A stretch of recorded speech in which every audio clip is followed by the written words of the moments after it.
Hello guys, it's Luke Mead here, and today in this video I'm going to be walking you through a template or a strategy that you can use to write Facebook ads that convert strangers into customers of your business. Let's get straight into it, guys. I'm here inside of Facebook Ads Manager and using this ad which I wrote as an example. Let's break down and analyze the ad, how it's written. So let's start up from the top and work down. At the top we have the qualifying statement, and the qualifying statement is there to help the customer know whether this ad is good for them or not.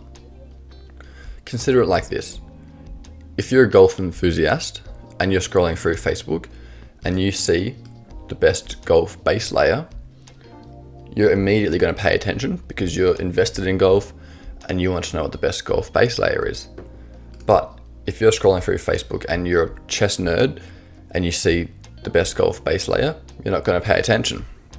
So that is the goal of the qualifying statement. It's to qualify your customer whether this ad is good for them or not.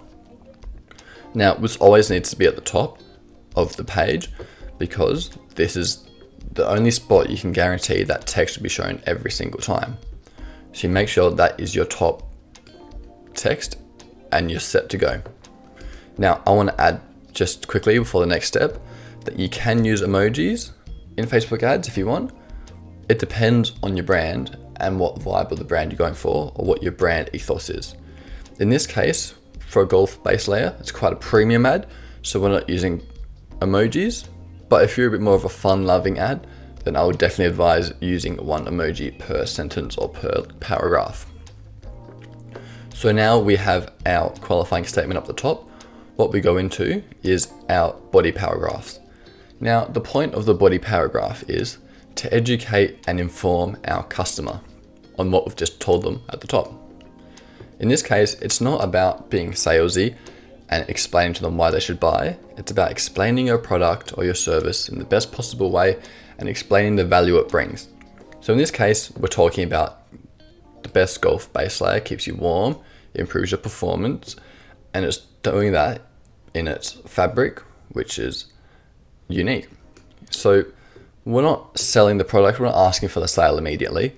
We're just informing people on the product and educating them around it. Once again, I don't have emojis here, but I would argue that you probably want to use emojis if you're having a more fun brand and try and add one emoji per layer. Then we have the photos. In this case, we have a carousel. The photos we've chosen for the carousel, they represent exactly what we've talked about in the qualifying statement. We're talking about the best golf base layer. So we have a professional golfer wearing the base layer. I've forgotten his name.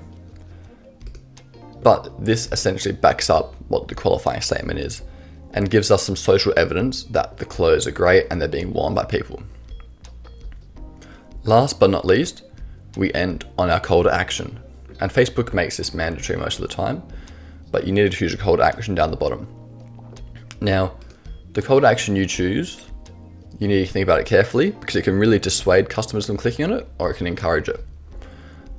Learn more is the safest option for you to start with as an ad.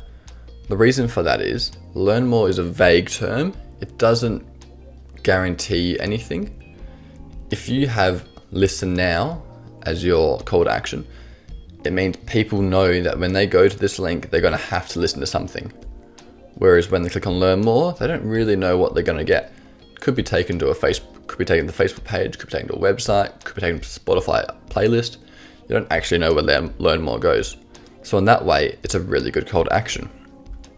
But in this case, because we're selling a product, we want to use shop now. Shop now tells customers that they're going to be taken to a shop where they can purchase the product.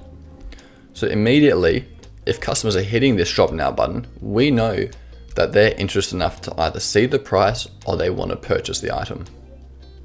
So this is the formula I use for all my ads, and you can copy and paste this template of using a qualifying statement, your body paragraphs, images which reflect your qualifying statement, and then ending on a strong call to action. You can copy this across any single ad category out there. For example, if you're selling photography services, You might have up the top here, do you need a professional photographer? Question mark, emoji, and then have your statements about why you're a great photographer.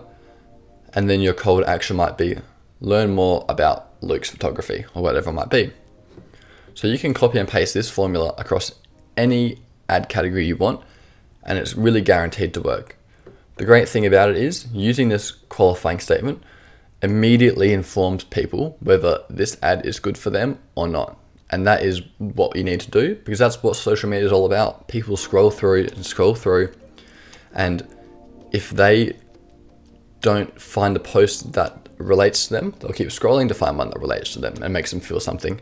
So it's our job as advertisers to get inside and stop people scrolling on Facebook and let them watch your ad.